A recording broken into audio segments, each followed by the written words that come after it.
എന്തായാലും നിയമസഭാ തെരഞ്ഞെടുപ്പിലെ തോൽവിക്ക് പിന്നാലെ പിണറായി വിജയൻ നാളെ മുഖ്യമന്ത്രി പദവി രാജിവെക്കും. നാളെ നിശ്ചയിച്ചിരുന്ന മന്ത്രിസഭാ യോഗവും റദ്ദാക്കിയിട്ടുണ്ട്. വലിയ ആത്മവിശ്വാസത്തിലാണ് കഴിഞ്ഞ മന്ത്രിസഭാ യോഗത്തിൽ മുഖ്യമന്ത്രി അടുത്ത മന്ത്രിസഭാ യോഗത്തിന്റെ തീയതി തീരുമാനിച്ചത്. മന്ത്രിസഭാ യോഗത്തിന്റെ തീയതി തീരുമാനിച്ചു. മന്ത്രിമാർ നേരിട്ട് ഹാജരാകണം എന്ന കാര്യം കൂടി, നേരിട്ട് ഈ മന്ത്രിസഭാ യോഗത്തിൽ പങ്കെടുക്കണം എന്ന കാര്യം കൂടി നിർദ്ദേശിച്ചിരുന്നതാണ്.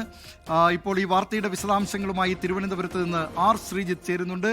ശ്രീജിത്ത്, നേരത്തെ ഈ മന്ത്രിസഭാ യോഗവുമായി ബന്ധപ്പെട്ടിട്ടുള്ള നിരവധി വാർത്തകൾ ശ്രീജിത്ത് തന്നെ നൽകിയിട്ടുണ്ട്. ഇപ്പോൾ ഇതാ ഈ വാർത്തയും ബ്രേക്ക് ചെയ്യുകയാണ് ആർ ശ്രീജിത്ത്. നാളെ നിശ്ചയിച്ചിരുന്ന മന്ത്രിസഭാ യോഗം റദ്ദാക്കി എന്ന വാർത്ത, മുഖ്യമന്ത്രി പിണറായി വിജയൻ സ്ഥാനം രാജിവെക്കും എന്ന വാർത്തയും കൂടി. എന്തൊക്കെയാണ് വിശദാംശങ്ങൾ?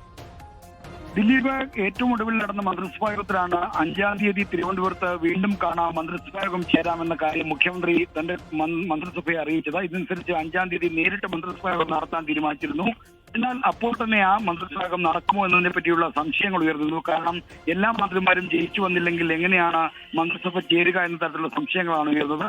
മാത്രമല്ല, മന്ത്രിസഭ പിരിച്ചുവിട്ടാൽ പുതിയ മന്ത്രിസഭ രൂപീകരിക്കുന്നതാണെങ്കിൽ പോലും അത് ക്യാബിനറ്റ് ചേരണമെന്ന് നിർബന്ധമില്ല. മുഖ്യമന്ത്രി രാജി സമർപ്പിച്ചാൽ തന്നെ ക്യാബിനറ്റ് ഇല്ലാതാകുന്നതാണ് അതിന്റെ രീതി.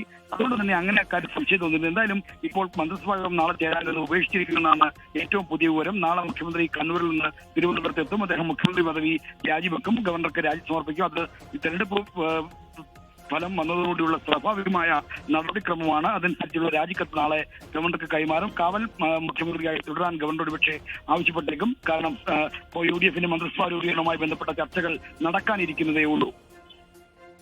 തിരുവനന്തപുരത്ത് നിന്ന് ഈ വാർത്തയുടെ വിശദാംശങ്ങൾ നൽകിയത് ആർ ശ്രീജിത്ത്.